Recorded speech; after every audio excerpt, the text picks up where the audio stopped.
সেই জায়গাটাকে এক্সপোজ করেই তোমাকে কিন্তু রেডিওগ্রাফ নিতে হবে, এবং সেটাকে চিন্তা করেই তোমাকে ওই জায়গাটা টার্গেট মানে ফিজিক্যালি তোমাকে দেখে তারপরে তোমাকে কোন জায়গায় হয়েছে সেই জায়গাটা টার্গেট করে কিন্তু তোমাকে ওই ডায়াগনোসিসটা করতে হবে।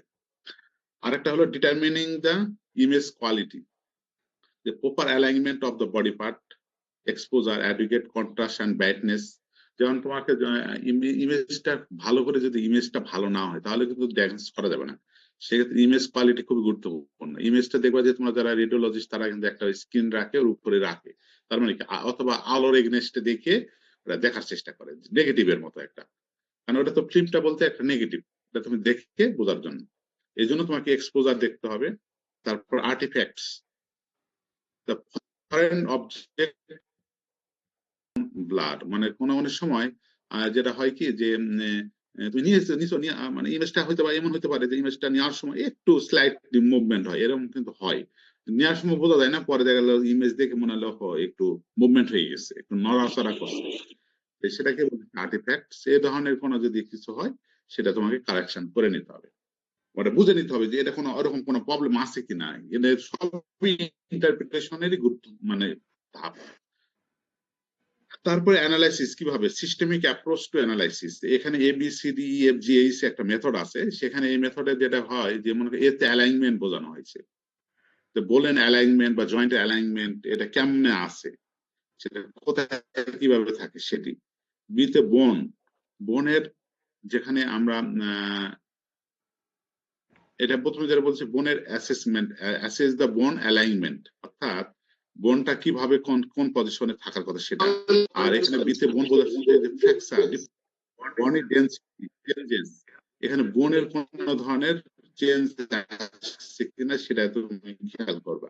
তারপরে কার্টিলেজের ক্ষেত্রে, কার্টিলেজ এবং জয়েন্টের ক্ষেত্রে তোমাকে কি দেখতে হবে, জয়েন্ট স্পেস যদি ইনফ্ল্যামেশন থাকে তাহলে ওই জায়গাটা একটু থিকনেসটা বেশি থাকবে, ওখানে একটু ইমেজটা ব্লার আসবে যদি ইনফ্ল্যামেশন হয় এই ধরনের, অথবা ক্যালসিফিকেশন হয়েছে কিনা, এগুলো তোমাকে কার্টিলেজ এবং জয়েন্টের খেয়াল করতে হবে। সফট টিস্যুর ক্ষেত্রে কোনো জায়গায় সয়েলিং হয়েছে কিনা, ফরেন বডিজ আছে কিনা, এগুলো খেয়াল করতে হবে। কোন গ্যাস কালেকশন হয়েছে কিনা, কোনো টিউমার জাতীয় মাস আছে কিনা, এগুলো তোমাকে সফট টিস্যুর ক্ষেত্রে খেয়াল করতে হবে। ইতে এডজ, মনে করো কোন একটা বন অথবা সফট টিস্যুর যে প্রান্তগুলো থাকে সে অনেক সময় এগুলো ক্লিয়ারলি বোঝা যাচ্ছে কিনা, অথবা মাথা ভেঙে গেছে কিনা, এগুলো খেয়াল করতে হবে। বিশেষ করে রিপস, এগুলোর ক্ষেত্রে খুবই, স্পাইন, এগুলোর ক্ষেত্রে কিন্তু এই জিনিসগুলো খুব গুরুত্বপূর্ণ। তারপরে foreign objects and fracture, identify the implants, medical devices, any unexpected foreign materials। অনেক সময় ফরেন, এটা যেটা বোঝানো হচ্ছে যে অনেক সময় কোন একটা ইমপ্ল্যান্ট বলতে কি কোন একটা মেডিকেশন যদি কোনো জায়গায় প্লেস করা হয় সেক্ষেত্রে এটা আইডেন্টিফাই করার জন্য এটা হতে পারে, অথবা কোন একটা ফরেন বডি, যেটা আমি গতকাল বলছিলাম যে কোনো একটা বুলেট হতে পারে বা কোনো একটা কিছু হতে পারে, অথবা অনেক সময় বোন ফ্র্যাকচার হয়, কোন একটা বোনের ফ্র্যাগমেন্ট কোনো মাসেলের মধ্যে বা টিস্যুর মধ্যে ঢুকে গেছে কিনা, এগুলো খেয়াল করতে হবে। তারপরে জেনারেল ইমপ্রেশন, মানে এই সকল ফাইন্ডিংস গুলো তোমাকে মানে সকলগুলো কনসিডার করে তোমাকে এর সাথে অন্য ডিফারেন্সিয়াল ডায়াগনোসিস কি হতে পারে, এটা হলো কিনা, এভাবে থিঙ্কিং করে তোমাকে এই তোমাকে ইয়াতে আসতে হবে। কমন কিছু প্যাথোলজিক্যাল রেডিওগ্রাফ যেটা হয় সেটা ফ্র্যাকচার তো বলাই হইতেছে, ডিসলোকেশন, তারপরে অস্টিও আর্থ্রাইটিস হতে পারে, অস্টিওফ্রোসিস হতে পারে, ইনফেকশন, অস্টিওমাইলাইটিস, ঠিক আছে। তারপরে হলো টিউমার, এগুলো সাধারণত এক্স রে মাধ্যমে এই প্যাথোলজিক্যাল কন্ডিশন গুলি সাধারণত ইন্টারপ্রিটেশন করা হয়। এই হলো ইন্টারপ্রিটেশন। আমরা এখন যদি আমরা পরের যে আরেকটা টপিক ছিল যে general principle and application of radiotherapy in veterinary practice. আমাদের অ্যানিমেলের ক্ষেত্রে খুবই কম, তবে ডগ এবং ক্যাটের ক্ষেত্রে কিছু কিছু টিউমার বা বেনাইন টিউমার বা টিউমারের ক্ষেত্রে ডগ এবং ক্যাটের ক্ষেত্রে সাধারণত এই রেডিওথেরাপি ইউজ করা হয়। যেমন এখানে তোমাদের বলতেছি যে general principle of radiotherapy, general প্রিন্সিপলটা কি, এখানে আমরা প্রথমে বলছি mechanism of action. Radiotherapy damages the DNA of tumour or meiotic প্যাথোফিন। অর্থাৎ এটা আমি যেটা গতকাল আমি বলছিলাম, মেন রেডিওথেরাপির মেন কাজটা হচ্ছে ওখানকার যে টিউমার যে সেলটা কিনা আনকন্ট্রোল পলিফারেশন হচ্ছে, যে সেলটা মেন উৎস এই আনকন্ট্রোল পলিফারেশন বা টিউমার সেল গ্রোথ করার জন্য, ওই সেলটার ডিএনএ কে ডিস্ট্রয় করে। সেই ডিএনএ যদি ডিস্ট্রয় হয় তাহলে কি হবে, ওই নতুন করে পলিফারেশন হবে না, ফলে ফলে ওই টিউমারটা হবে না। ঠিক আছে, ড্যামেজ মানে কিভাবে কাজ করে সেটাই বলা হচ্ছে। তার মানে ডিএনএ কে ড্যামেজ করতে পারে। The cancer cell which have impaired the DNA repair mechanism. এটা হলো normal, which are more susceptible to radiation than normal cell. মানে এই যে সেলের যে ডিএনএ রিপেয়ার মেকানিজমটা এরা বেশি সেনসিটিভ ওই এক্সরেতে than normal cell. The main গোলটা কি, তাহলে maximise the control of minimising the side effect. ঠিক আছে, কারণ বোঝা গেল মেনলি হলো ডিএনএটা নষ্ট করে দিলে সে আর এইভাবে মূলত রেডিওথেরাপিটা কাজ করে। টাইপস অফ রেডিওথেরাপি, এ তোমার স্ক্রিন দেখা যায়? জি স্যার। আমি ইয়া করছি, তাছাড়া তো মানে আমি বলবো হয়তো বুঝতে পারবো না, এই জন্য আমি একটু ইয়া করে নিয়েছি, নোট করে নিয়েছি। জেনারেল প্রিন্সিপলের মধ্যে আমরা মোড অফ অ্যাকশনের কথা বললাম, মেকানিজম অফ অ্যাকশন। এখন types of radiotherapy. External beam radiotherapy, external beam radiotherapy EBRT বলা হয়।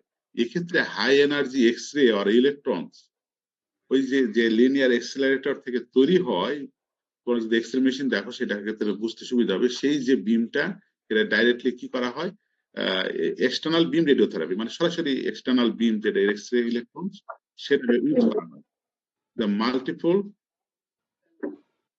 fractions over several session, মানে এই যে দেওয়া হয় এটা কয়েকটা সেশনে, যে আমি অল্প অল্প করে দেবো না একটানা দেবো। একটানা যদি দেওয়া হয় ফ্র্যাকশন আকারে দেওয়া হয়, কারণ কি একটানা যদি দাও তাহলে অন্য নর্মাল সেলগুলো ড্যামেজ হয়ে যেতে পারে। সেক্ষেত্রে আমি এরপরে রেডিওলজিক্যাল হ্যাজার্ড যখন আলোচনা করবো তখন এই জিনিসটা বুঝতে পারবা যে হ্যাজার্ড কিভাবে সৃষ্টি হয়। তাহলে এইভাবে মাল্টিপল ডোজ আকারে দেওয়া হয় এই যে রেডিও থেরাপিটা। দেখবা যে হয়তো বা 5টা 10টা 20টা এভাবে রেডিও থেরাপি যারা ক্যান্সারের পেশেন্ট তাদেরকে কিন্তু এভাবে দেয়। তারপরে এবার টেকনিকটা conventional radiotherapy, uniform dose distribution, 3D conformal radiotherapy, তারপরে ইন্টেন্সিটি মডুলেটেড রেডিয়েশন থেরাপি। এগুলো বিভিন্ন ধরনের ট্রিটমেন্ট, এগুলো আমাদের আসলে ভেটেরিনারি প্র্যাকটিস খুব বেশি হয় না, তো এগুলো যে আমারও যে দেখা এক্সপিরিয়েন্স আছে বিষয়টি তা না। আমরা ওই যে থিওরিটিক্যাল যতটুকু জানছি এইটুকু। হয়তো যখন হয়তো তুমি যদি এই নিয়ে কাজ করো সবসময় তখন হয়তো জিনিসগুলো তুমি আরো ক্লিয়ার হতে পারবে। তারপর স্ট্যাটিক রেডিওথেরাপি, তারপর আমরা কিন্তু বললাম কি এই যে এক্সটার্নাল বিম রেডিওথেরাপির মধ্যে এই 4টা টেকনিক আছে। আবার আরেকটা হলো কি ব্র্যাকিওথেরাপি, involves the placing radioactive sources directly into or near the tumor, used in specialized case যেমন nasal tumor, thyroid carcinoma এগুলো। এখানে কি বলতেছি, এখানে ব্র্যাকিওথেরাপি এক্ষেত্রে রেডিও অ্যাক্টিভ সোর্সটা কি হয় ওই যে টিউমার সেলে কাছাকাছি রেখে দেওয়া হয়, রাখার মাধ্যমেও তুমি এই থেরাপি দিতে পারো। আর একটা হলো সিস্টেমিক রেডিওথেরাপি, মনে করো একদম মানে টিউমারটা কি হয় মেটাস্ট্যাটিস হয়ে গেছে অর্থাৎ সারা শরীরে ছড়িয়ে গেছে, তখন সেক্ষেত্রে তুমি কি করবে, ইউজেস রেডিও আইসোটোপস। ঠিক আছে, যেমন উদাহরণ দেওয়া হয়েছে রেডিও আইসোটোপসটা কি হয়, এটা ইনজেকশন অথবা ওরালি অ্যাডমিনিস্ট্রেশন করা হয় যখন বিশেষ করে মেটাস্ট্যাটিস টিউমারটা হয়, সারা শরীরে ছড়িয়ে গেছে, তুমি তো আর পার্টিকুলার কোন একটা জায়গাতে দিতে পারতেছো না, তখন সেক্ষেত্রে তোমাকে সিস্টেমিক রেডিওথেরাপি দিতে হবে। তাহলে আমাদের রেডিওথেরাপির টাইপস 3টি, এক্সটার্নাল বিম রেডিওথেরাপি, ব্র্যাকিওথেরাপি, আর হলো সিস্টেমিক রেডিওথেরাপি। এক্সটার্নাল বিম হলো কি, এখানে তোমার এক্স-রে যে বিমটা সরাসরি যে টিউমার সেল আছে সেখানে এক্সপোজ করা হচ্ছে, বিভিন্ন ডোজ হতে পারে, ওটার আবার 2-3টা টেকনিক আছে।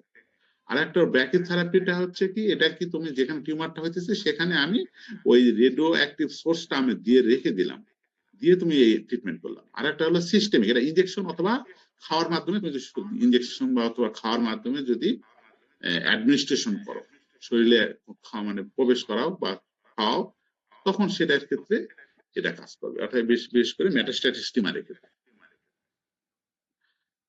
আর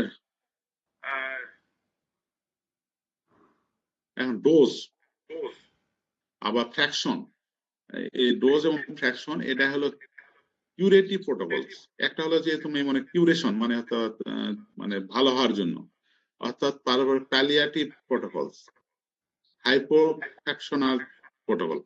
অর্থাৎ এই কিউরেটিভ প্রোটোকলস মানে মাল্টিপল ফ্র্যাকশনে, মনে করি যে 15 থেকে 20টা সেশনে তুমি দিলা, সেক্ষেত্রে কিউরেশন আস্তে আস্তে সে কিউর হয়ে গেল।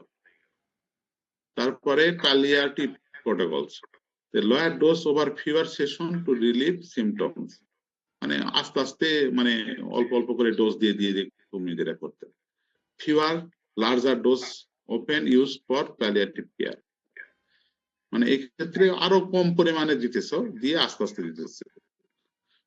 সেগুলো আরো অনেক জটিল জিনিস, তোমাদের মুখস্থ করতে হবে জাস্ট সিলেবাসের জন্য। এই হলো বিষয়। তাহলে আমরা রেডিওথেরাপি জেনারেল প্রিন্সিপাল এগুলো পড়লাম।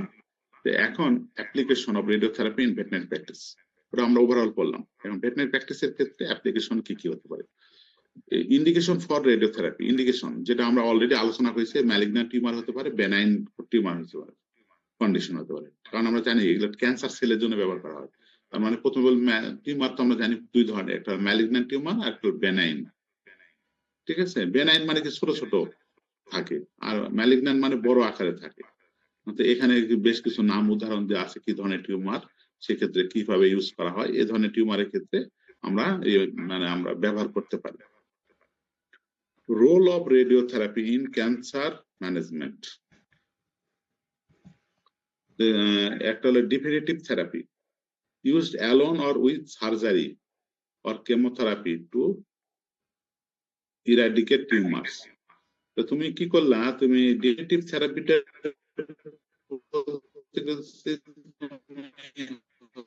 তুমি থেরাপিটা দিলা, আবার টিউমার কেটে ফেল করে মানে সার্জারি মানে সেটা ফেললা, তারপরে ওখানে কোনো ব্যবহার করতে পারো। মাইক্রোস্কোপিক রেসিডুয়াল ডিজিজেস, কোন মাইক্রোস্কোপিক রেসিডুয়াল ডিজিজ মানে অর্থাৎ করার পরেও অনেক সময় থেকে যায় সেটা। আর এটা হলো প্রথমে ওটা হলো কম্বাইন্ড or with surgery. কারণ neoadjuvant therapy used before surgery to shrink the tube.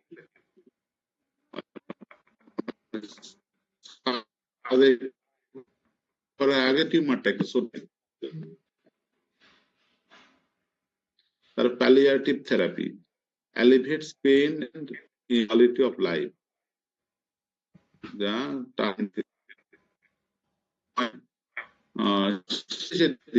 হয়তো মোটামুটি ভালো হয়ে গেছে, কিন্তু দেখা গেল তার ব্যথা থেরাপি ব্যবহার।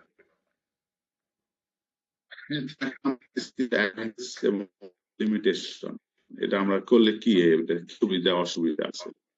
অ্যাডভান্টেজ হলো যে করবে না, organ preservation, tumour sensitive location, brain nasal cavity, এই জায়গাগুলোতে খুবই সেনসিটিভ, তাই না? ব্রেনের একটা অপারেশন, নেজাল ক্যাভিটির মধ্যে অপারেশন, সেক্ষেত্রে আমরা অর্গানটাকে নষ্ট না করেই আমরা থেরাপির মাধ্যমে ট্রিটমেন্ট করতে পারি। হাই লোকাল কন্ট্রোল স্পেশালি কারণে সেক্ষেত্রে আমরা এই ধরনের থেরাপি ব্যবহার করতে পারি। লিমিটেশন, যেটা হলো কি এখানে আমাদের স্পেশাল ইকুইপমেন্ট প্রয়োজন হয়, এই জন্য এবং খুব কম। তারপরে কি কোন অ্যাকশন করার জন্য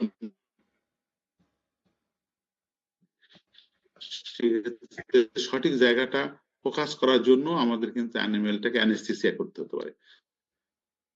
তদ্রূপ যদি আমরা রেডিওথেরাপি দিতে চাই তাহলেও